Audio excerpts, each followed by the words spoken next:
안녕하세요. 다산에듀 교수 이창선입니다. 자, 이번 시간에는 2021년 제1회 CBT 필기 기출문제 해설 강의를 같이 해보도록 하겠습니다.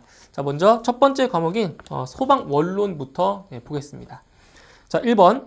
프로판가스의 증기 비중은 약 얼마인가? 단, 공기의 분자량은 29이고 탄소의 원자량은 12, 수소의 원자량은 1이라고 했습니다. 자, 이 문제에서는 이제 증기 비중을 물어봤는데, 먼저 증기 비중을 구하는 공식을 이제 아셔야 됩니다. 자, 1번에서는 이제 증기 비중을 물어봤습니다. 일단 증기 비중은 공기의 평균 분자량을, 그러니까 공기의 평균 분자량이 문제에 나와 있죠. 대략 29 정도가 돼요. 28.83 정도가 되는데, 이제 계산의 편의성에 의해서 29로 놓고 계산을 합니다. 29분의 분자량으로 계산할 수가 있는 거죠. 분자량. 그런데 이 문제에서는 바로 프로판가스라고 했죠. 프로판가스의 증기 비중을 물어봤어요. 그러면 프로판가스의 분자식을 아셔야 됩니다. 프로판가스의 분자식은 C3H8이죠. 암기하셔야 됩니다. 프로판가스는 C3H8이에요. 그럼 여기서 이제 프로판가스의 분자량을 또 계산하셔야 되는데, 문제에서 나왔어요. 그 탄소의 원자량은 12라고 했고요. 이 수소의 원자량은 1이라고 문제에 제시가 됐습니다. 이제 문제에 나오지 않은 경우에는 암기를 하셔야 되는 사항이에요. 그죠? 그래서 분자량을 구해보면, 자, 탄소의 원자량이 12니까 12 곱하기 여기 3개 있죠. 그죠? 원소가 3개. 더하기 수소의 원자량은 1이에요. 수소의 원자량 1에다가 8개 있으니까 곱하기 8을 해줍니다. 그러면 프로판가스의 분자량은 44가 나오네요. CO2의 분자량은 똑같죠. 이산화탄소도 분자량이 44가 되는 거죠. 그죠? 그래서 대입을 해보면 여기에서 29분의 44로 계산하시는 거예요. 공기의 평균 분자량분의 분자량으로 계산하시는 거죠. 자, 이렇게 해서 계산해 주시면 프로판가스의 증기 비중은 대략적으로 1.52 정도가 나오게 됩니다. 1.52. 답은 2번. 다음 문제 2번. 오존 파괴 지수, 즉 ODP가 가장 큰 것은? 자, 이제 ODP가 가장 큰 것은 이제 할론 소화 약제 중에서 나오는데, 자, 1번에 할론 104, 2번에 CFC11, 3번에 할론 1301, 4번에 CFC113. 자, 이 중에서 오존 파괴 지수가 가장 큰 것은 바로 할론 1301인 거죠. 그래서 이 오존 파괴 지수가 크기 때문에 지금 현재는 그 할론 소화약제를 잘 사용하지 않고 있어요. 그 대체품으로 할로겐 화합물 및 불활성기체 소화약제를 사용하고 있는 거죠. 그죠? 보기 중에서 오존 파괴 지수가 가장 큰 것은 할론 1301입니다. 답은 3번. 다음 3번. 다음 중 연소와 가장 관련이 있는 반응은? 그래서 이거는 연소의 그 정의를 지금 물어본 거예요. 자, 연소라고 하는 것은 가연물이 공기 중에 있는 산소와 반응해서 열과 빛을 동반하여 급격히 산화 반응하는 현상을 연소라고 하는 거죠. 그래서 연소와 가장 관련이 있는 반응은 산화 반응이라고 할 수 있습니다. 답은 1번입니다. 다음 4번. 액체 위험물 화재 시 물을 방사하게 되면 연료를 교란시켜 탱크 밖으로 밀어 올리거나 비산시키는 현상은? 그래서 이 연소가 그 화재가 발생했을 때 물을 방사하게 되면 그 연료를 교란시켜서 탱크 밖으로 밀어내는 그런 현상을 말하는 거예요. 답은 2번에 슬롭 오버가 답이 되는데, 여기서 슬롭이라고 하는 그 사전적인 의미가 뭐예요? 슬롭이라고 하는 거는 용기 안에서 넘칠 정도로 끌어 넘친다, 출렁거린다는 뜻이 바로 슬롭인 거예요. 슬롭. 그래서 답은 슬롭 오버 현상이 답이 되는 겁니다. 답은 2번이에요. 다음 5번. 0도씨의 얼음 1g이 100도씨의 수증기가 되려면 약 몇 칼로리의 열량이 필요한가? 단 0도씨의 얼음의 융의 열은 g당 80칼로리, 100도씨의 물의 증발 자멸은 g당 539칼로리라고 했습니다. 자, 이거는 이제 계산을 하셔야 돼요. 자, 이 문제에서는 이제 무엇을 물어본 거냐면 0도씨의 얼음을 0도씨의 얼음 1g을 100도씨의 수증기로 만들려면 100도씨의 수증기로 만들려면 필요한 열량이 몇 칼로리냐? 자, 이것을 물어본 거예요. 그럼 여기서는 세 가지의 단계를 거쳐서 0도씨의 얼음, 고체죠? 이 고체가 기체로 될 때 필요한 열량의 값이 구해지는 겁니다. 세 가지의 단계가 필요해요. 자, 첫 번째 단계는 일단 이 얼음이 녹아서 물이 된 다음에 그 물이 수증기로 변하는 거죠. 그죠? 고체에서 액체로 됐다가 액체에서 기체로 바뀌는 거예요. 단계적으로 가셔야 되겠죠. 첫 번째는 이제 0도씨의 첫 번째는 이 0도씨의 얼음을 0도씨의 물로 변할 때까지의 필요한 열량이에요. 그런데 여기 보시면 온도는 변화 없죠. 온도는 변화 없지만 상태가 변했잖아요. 얼음에서 물로 변했죠. 그죠? 그래서 온도는 변화 없고 이렇게 상태가 지금 변한 겁니다. 이게 뭐예요? 이게 바로 자멸. 그죠? 이게 자멸이에요, 자멸. 온도 변화 없이 상태만 변한 것을 자멸이라고 하는 거죠. 자, 그때의 열량을 Q1이라고 할게요. Q1. 그럼 자멸은 R 곱하기 M이잖아요. RM. 그쵸? RM. 근데 여기서 R이라고 하는 거는 이 얼음의 융의 열. 융의 열이 g당 80칼로리예요. g당 80칼로리. 자, 그런데 얼음이 몇 g이에요? 얼음이 1g이죠. 여기다 1g을 곱하는 거죠. 1g. 그러면 80칼로리가 필요한 겁니다. 80칼로리. 자, 다음 두 번째. 자, 이제 0도씨의 물로 만들었어요. 그러면 여기서 이 물이 수증기로 되려면 몇 도까지 올라가야 돼요? 몇 도까지? 100도까지 올라가야 물이 끓잖아요. 그죠? 물에 끓는 점이 100도니까. 두 번째 단계에서는 0도씨의 물을 100도씨의 물까지 일단 만들어야 돼요. 그죠? 온도를 높여야 된다는 얘기예요. 그래서 온도는 변화가 있죠? 근데 상태는 변화가 없어요. 이런 것을 뭐라고 해요? 이런 것을 현열이라고 하죠. 현열. 그죠? 현열이라고 해요. 그래서 이때 열량을 Q2라고 놓으면 Q2는 바로 CMT입니다. CMT. 그죠? C암탉이라고 하죠. CMT. 그럼 여기서 C라고 하는 값은 물의 비열이에요. 물의 비열. 물의 비열은 1이죠. 그죠? 1. 뭐 단위를 쓰자면 칼로리 퍼 그램 도시죠. 칼로리 퍼 그램 도시. 자, 곱하기 요 질량은 1g이라고 했어요. 그죠? 물도 똑같이 1g이 되겠죠? 1g 곱하기 온도 변화는 0도씨에서 100도씨까지 올라갔으니까 온도 변화는 100도가 되겠죠? 100도. 그죠? 100도씨. 자, 이렇게 해서 계산해 주시면 열량 Q2는 100칼로리가 나오게 됩니다. 100칼로리. 그죠? 자, 다음 세 번째. 자, 세 번째에서는 이제 물이 100도씨까지 올라갔어요. 온도가. 끓겠죠? 그죠? 끓어요. 그러면 100도씨의 물이 100도씨의 수증기로 변하겠죠. 그죠? 이것도 마찬가지로 온도의 변화는 없고 상태가 변했죠. 이것을 뭐라고 한다고요? 이것을 자멸이라고 하죠. 자멸. 그죠? 자멸.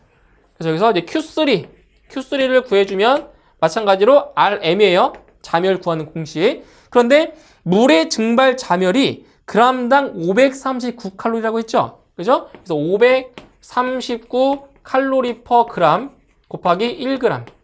그러면 539칼로리가 되는 겁니다. 그렇죠? 그러면 0도씨의 얼음 1g이 100도씨의 수증기로 변하기 위해서 필요한 열량은 얼마예요? 80칼로리 100칼로리, 그리고 539칼로리. 이것을 다 더해 주시면 되는 겁니다. 더해 주시면 돼요. 더해 주시면 총 필요한 열량은 719칼로리가 나오게 되는 겁니다. 719. 자, 이렇게 해서 답은 2번에 있습니다. 다음 6번. 위험물질의 자연 발화를 방지하는 방법이 아닌 것은, 자연 발화 방지법이 아닌 것을 찾는 겁니다. 1번. 열의 축적을 방지할 것. 맞죠? 그러니까 열이 많이 축적될수록 자연 발화가 잘 일어나기 때문에 열의 축적을 방지하면 자연 발화가 일어나지 않다는 거죠. 2번. 저장실의 온도를 저온으로 유지할 것. 맞습니다. 저장실의 온도가 고온일수록 자연 발화가 잘 일어나겠죠? 그래서 저온으로 유지를 해줘야 된다는 거 맞고요. 3번. 촉매 역할을 하는 물질과 접촉을 피할 것. 그죠? 촉매라고 하는 거는 이제 연소가 더 잘 일어나게끔 하는 물질이잖아요. 촉매라고 하는 것은. 그래서 촉매 역할을 하는 물질과 접촉을 피하는 것도 자연 발화를 방지하는 방법 중에 하나입니다. 그죠? 4번. 습도를 높일 것.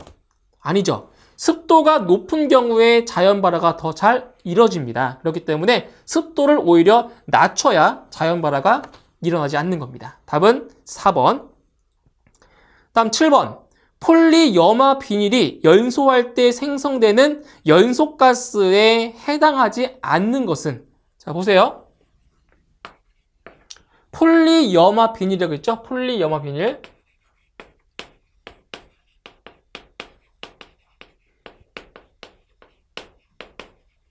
폴리염화 비닐이 연소할 때 생성되는 가스가 있어요. 어떤 가스가 있냐면, 보세요. 염화수소가 있어요. 뭐 HCl이죠. 염화수소가 발생을 하고요. 그 다음에 이산화탄소도 발생해요. 이산화탄소. CO2. 그리고 일산화탄소도 발생합니다. 일산화탄소, CO. 자, 이렇게 해서 폴리염화 비닐이 연소할 때 생성되는 연소가스는 뭐가 있다고요?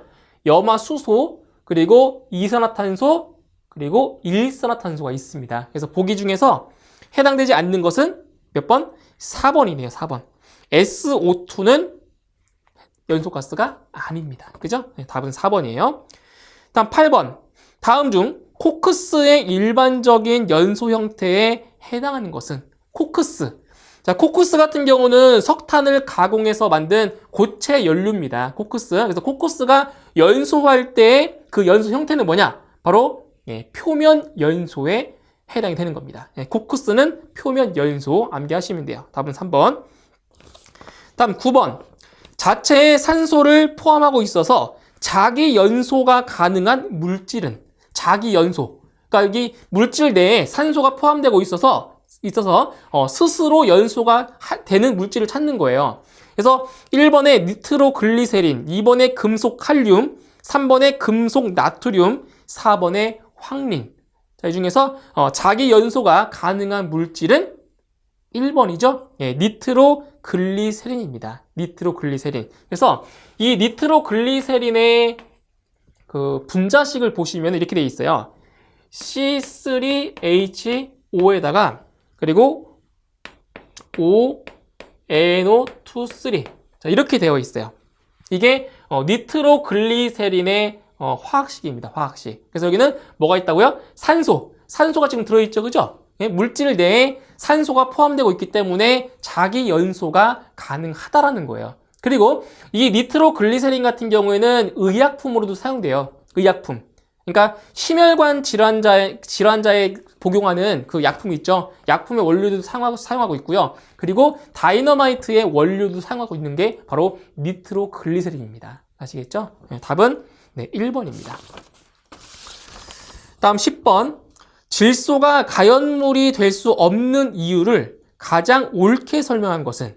자, 보세요. 질소는 가연물이 될 수가 없어요. 자, 왜 그러냐면 가연물이 되려면은 기본적으로 발열 반응을 해야 돼요. 그런데 이 질소 같은 경우에는 발열 반응이 아니라 흡열 반응을 하기 때문에 가연물이 될 수가 없다라는 겁니다. 그래서 이 흡열 반응이라고 하는 거는 주변의 에너지를 흡수해서 물질의 에너지가 증가하고 그 외부 주변 온도가 낮아지는 반응을 바로 흡열 반응이라고 하는 겁니다. 그래서 쉽게 얘기하는 그 식물의 광합성, 그죠? 식물의 광합성도 흡열 반응의 일종의 하나입니다. 아시겠죠? 이렇게 해서 질소가 가연물이 될 수 없는 주된 이유는 바로 흡열 반응을 하기 때문에 가연물이 될 수가 없는 겁니다. 네, 답은 1번. 다음 11번. 다음 중 인화점이 가장 낮은 물질은 어느 것인가? 자, 인화점. 인화점이라고 하는 것이 뭐예요? 인화점? 인화점은 어떤 가연물에 불꽃을 댔을 때 연소하기 시작하는 온도가 바로 인화점입니다. 그래서 이 보기 중에서 인화점이 가장 낮은 물질을 찾으시면 돼요. 자, 1번에 메탄올, 2번에 메틸 에틸 케톤, 3번에 에탄올, 4번에 산화프로필렌. 하나씩 볼게요. 메탄올의 인화점은 11도씨 정도가 되고요. 그리고 메틸 에틸 케톤은 영하 9도씨, 그리고 에탄올은 13도씨, 그리고 4번에 산화프로필렌은 영하 37도씨 정도가 됩니다. 자, 이렇게 해서 인화점이 가장 낮은 물질은 바로 4번에 산화프로필렌이라고 할 수 있는 거죠. 답은 4번입니다. 다음 12번. 건축물의 주요 구조부에 해당하는 것은? 자, 한번 정리를 해볼게요. 자, 건축물의 주요 구조부. 자, 이것도 시험에 아주 자주 나오는 거예요. 건축물의 주요 구조부. 자, 대표적인 6가지가 있어요. 6가지가. 자, 첫 번째로는 내력벽. 자, 내력벽이 있고요. 그 다음 두 번째로는 보의 보. 두 번째는 보. 그리고 세 번째가 지붕틀. 세 번째가 지붕틀이 있고요. 그리고 네 번째가 바닥. 그리고 다섯 번째는 주계단. 그리고 마지막 6번째는 기둥입니다. 기둥. 그래서 이 건축물을 이루기 위해서 가장 중요한 구조부 6가지예요. 6가지. 그런데 여기서 주요 구조부가 안 되는 것들이 있어요.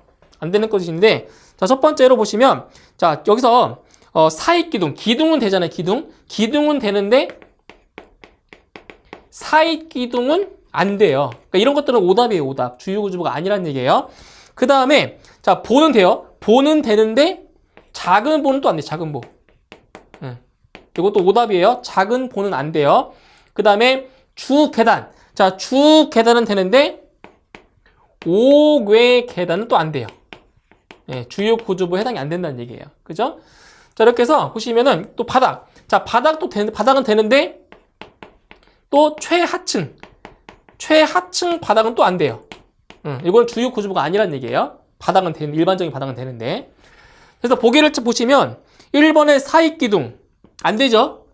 2번에 지붕틀, 이 지붕틀 가능하죠. 그죠? 주요 구조부. 그 다음 3번에 작은 보 안 돼요. 작은 보. 그리고 4번에 옥외 계단 또 안 됩니다. 그래서 보기 중에서 건축물의 주요 구조부에 해당하는 것은 바로 지붕틀입니다. 지붕틀. 답은 2번입니다. 다음 13번. 피난대책의 일반적 원칙이 아닌 것은? 자, 피난대책의 일반적인 원칙을 물어봤습니다. 1번. 두 방향의 피난 통로를 확보한다. 그렇죠? 단일 방향보다는 두 방향 이상의 피난로가 있으면 더 좋겠죠. 그죠? 맞고요. 2번. 피난 경로는 간단 명료하게 한다. 복잡하면 어떻게 해요? 복잡하면 피난할 수가 없잖아요. 그죠? 그래서 간단 명료할수록 좋은 겁니다. 3번. 피난 설비는 고정 설비를 위주로 설치한다. 그죠? 이동식 설비보다는 고정식 설비가 나아요. 왜냐면은 이동식 설비라고 한다면은 자, 사람들이 고정이 되어 있다라고 하면 쉽게 그 위치를 기억하겠죠? 근데 이동식 설비는 자주 이동하다 보니까 사람들이 기억을 할 수가 없어요. 그죠? 그래서 이동식 설비보다는 고정식 설비가 더 좋은 겁니다. 다음 4번. 원시적인 방법보다는 전자설비를 이용한다? 아니에요. 전자설비보다는 원시적인 방법이 더 유리합니다. 그죠? 틀린 것은 4번입니다. 다음 14번. 내화 구조의 지붕에 해당하지 않는 구조는, 자, 내화 구조의 지붕입니다. 지붕. 내화 구조의 지붕에 해당하지 않는 구조. 1번 철근 콘크리트조 맞고요. 2번 철근 콘크리트조 맞죠? 3번 철제로 보강된 유리 블럭. 3번도 맞습니다. 그런데 4번에 묵은 콘크리트조는 지붕에 해당하는 구조는 아니에요. 묵은 콘크리트조는 바로 계단에 해당하는 구조고요. 그리고 묵은 콘크리트조가 7cm 이상이면 비내력벽의 구조에도 해당이 됩니다. 그래서 지붕에 해당하지 않는 구조는 4번에 묵은 콘크리트조가 해당이 안 됩니다. 답은 4번. 다음 15번. 프로판가스의 공기 중 폭발 범위는 약 몇 볼륨 %인가? 자, 폭발 범위를 물어봤어요. 폭발 범위는 곧 연소 범위를 물어본 겁니다. 연소 범위. 그죠? 연소 범위. 그래서 연소 범위는 연소 하한계의 값과 연소 상한계의 값이 있는 거죠. 그죠? 그래서 프로판가스의 공기 중의 폭발 범위는 2.1에서 9.5가 됩니다. 이거는 암기를 하셔야 돼요. 2.1에서 9.5. 답은 1번이죠. 1번. 다음 16번. 물과 접촉하면 발열하면서 수소기체를 발생하는 것은, 자, 물과 반응했을 때 가연성 가스인 수소기체가 발생하는 것들은 일반적으로 금수성 물질에 해당이 돼요. 금속분. 그죠? 그래서 1번에 과산화수소, 2번에 나트륨, 3번에 황린, 4번에 아세톤. 이 중에서 금속분에 해당하는 2번 나트륨이 물과 반응했을 때 가연성 가스인 수소 기체가 발생을 하는 겁니다. 답은 2번. 다음 17번. 일반 건축물에서 가연성 건축 구조재와 가연성 수용물의 양으로 건물 화재 시 화재 위험성을 나타내는 용어는 뭐예요? 화재의 위험성을 나타내는 용어 바로 화재 하중인 거죠. 그래서 화재 하중 같은 경우에는 여러분 보세요.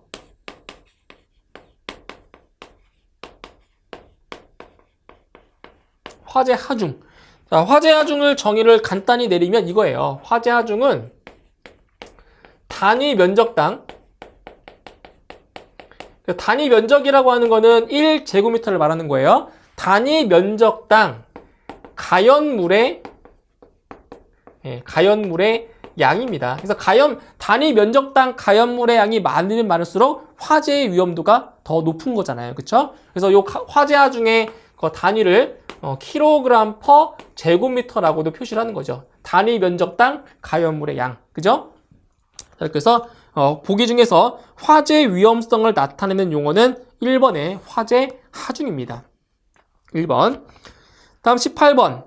연기의 농도가 감광계수로 11대의 상황을 옳게 설명한 것은, 자, 이거는 감광계수와 그 가시거리 그리고 그 상태, 현상을 말하는 건데, 감광계수가 11대의 상황은 일단 가시거리는 0.2에서 0.5m고요. 그리고 그 상황은 화재 최성기 때의 농도입니다. 화재 최성기 때. 그래서 답은 1번이고요. 2번에 가시거리가 5m일 때에는 감광계수가 0.3이에요. 그리고 어두운 것을 느낄 정도의 농도는 감광계수가 0.5가 됩니다. 그리고 3번에 가시거리가 20에서 30m이고 연기 감지기가 작동할 정도의 농도는 감광계수가 0.1이고요. 그리고 4번에 출하실에서 연기가 분출할 때의 농도는 감광계수 30에 해당이 되는 겁니다. 이렇게 해서 감광계수가 11대의 상황을 옳게 설명한 것은 1번이죠. 가시거리는 0.2에서 0.5m, 그리고 화재 최성기 때의 농도, 답은 1번입니다. 다음 19번. 다음 중 폭발을 일으킬 위험이 가장 낮은 물질은 어느 것인가? 자, 폭발을 일으킬 위험이 낮은 것. 자, 분진 폭발이 일어나지 않는 물질을 찾는 거예요. 1번에 수소가스, 2번에 마그네슘분, 3번 밀가루, 4번 시멘트가루. 자, 이 중에서 폭발을 일으킬 위험이 가장 낮은 물질은 뭐예요? 4번의 시멘트가루입니다. 시멘트가루. 자, 그 밖에도 또 뭐가 있어요? 시멘트가루 말고도 석회석, 그리고 탄산 칼슘, 그리고 생석회 이러한 것들도 바로 폭발을 일으킬 위험이 낮은 물질이라고 보시면 되는 겁니다. 답은 4번의 시멘트 가루가 답이 되겠네요. 다음 20번. 한론 소화 약제에 대한 설명으로 옳은 것은? 자, 한론 소화 약제입니다. 1번. 연소의 반응을 촉진시킨다. 자, 아니죠? 한론 소화 약제는 연소의 반응을 억제시키는 거예요. 그죠? 촉진하는 것이 아니라 연소의 반응을 억제시키는 약제입니다. 1번 틀렸고요. 2번.